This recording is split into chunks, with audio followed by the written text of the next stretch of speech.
Hello everyone, WhatsApp guys. और आज मैं जा रहा हूँ नेपाल घूमने के लिए। आज मेरा नेपाल का टूर है और आप मेरे पीछे बैकग्राउंड देख सकते हैं। वहाँ जो आप एक पिलर देखते होंगे वो नेपाल बॉर्डर का सीमा है। और देख सकते हैं नेपाल की सड़कें आप कुछ ऐसा होता है, आप लोग भी जानते होंगे। और ये बगल में देखिए छोटा सा नदी भी है, यानी कि नेपाल आए और नदी ने देखे ऐसा हो ही नहीं सकता है, क्योंकि नेपाल में काफ़ी सारे पहाड़ हैं, हिमालय है, तो बहुत सारी नदियां जो है नेपाल से इंडिया की ओर क्रॉस करती है। तो अब आते हैं मुख्य बात पर कि देख सकते हैं कि मैं बाइक लेके निकल चुका हूँ नेपाल घूमने के लिए। तो मैं आप लोगों को थोड़ा सा बता देना चाहता हूँ कि अगर आप नेपाल आते हैं और बाइक लेके क्रॉस करते हैं तो आपको कुछ चीज़ों का खास ख्याल रखना होगा, और नहीं अगर रखेंगे तो ख़तरे में पड़ेंगे। तो सबसे पहली बात है कि जब आप गाड़ी लेके नेपाल क्रॉस करिएगा तो सबसे पहले आपको बॉर्डर पे बढ़िया से एंट्री कराना होगा, हर चीज़ का मतलब ऑनर बुक, ड्राइविंग लाइसेंस, आधार कार्ड, मोबाइल नंबर, कहाँ जा रहे हैं, कब रिटर्न होंगे, उन सारी चीज़ों को आपको एंट्री कराना होगा। और उसके बाद तो मैंने अभी कुनोली बॉर्डर से मतलब इन किया है अंदर नेपाल में, तो मैंने कुनोली बॉर्डर पर सारा कुछ मैंने एंट्री दे दिया है। बाइक का भी शुल्क देना होगा, 4 चक्का लेके आएंगे तो उसका भी शुल्क लगेगा, उसको नेपाल में बोलते हैं भंसार बोलते हैं। तो अभी हम इसी रास्ते से अभी आगे जाएंगे और भंसार कटाएंगे, यानी कि गाड़ी का शुल्क देना होगा। और एक दिन रहेंगे कि 2 दिन रहेंगे उस हिसाब से शुल्क लगता है, भंसार बोलते हैं।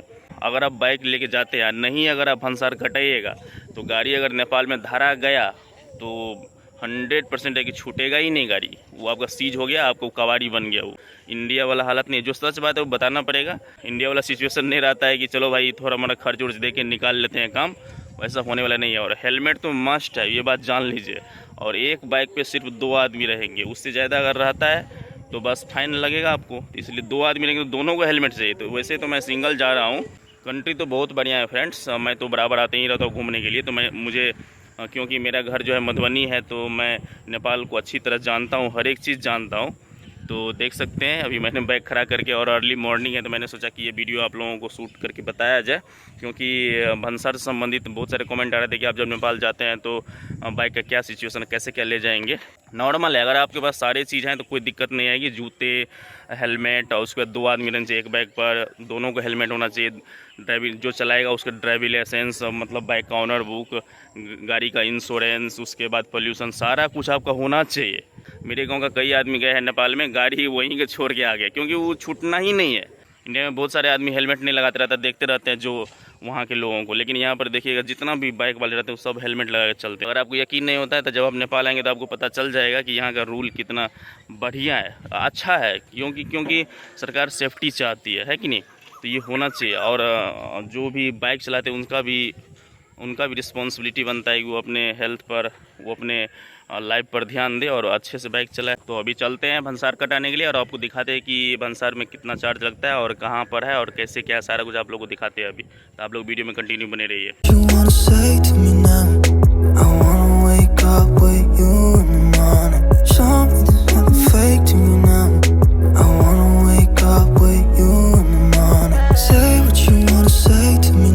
फाइनली देख सकते हैं फ्रेंड्स कि अभी हम पहुंच चुके हैं राजविराज भंसार कार्यालय, देख सकते हैं आप। और यही भवन है। अभी स्टाफ पता किए, तभी स्टाफ गए हैं चाय पीने के लिए, तभी वेट करते हैं, क्योंकि अभी अर्ली मॉर्निंग है।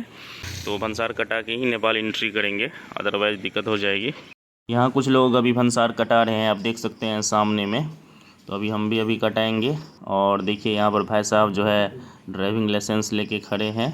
और यहाँ देखिए भंसार कार्यालय के जो स्टाफ हैं वो अपना वर्क कर रहे हैं अभी, आप देख सकते हैं। और देखिए यहाँ पर गाड़ी जो किस तरह से फेंका गया है, जो गाड़ी पकड़ाया है, तो बी केयरफुल। यही कुछ है, देखिए यहाँ पर ये आपको साथ में रखना है। तो मैं अभी बताता हूँ आप लोगों को इसके बारे में। मेरे हाथों में आ चुका है भंसार, और मैं आपको इसके बारे में थोड़ा सा बता देता हूँ, आप लोग सुन लीजिए, जो भी नेपाल में आना चाहते हैं घूमने या कुछ भी करने के लिए। तो फ्रेंड्स मैंने भंसार कटाया, भंसार का चार्ज लिया, मैं बाइक से जा रहा हूँ तो बाइक का लिया 200 रुपये चार्ज लिया है भंसार का, मैंने बाइक का।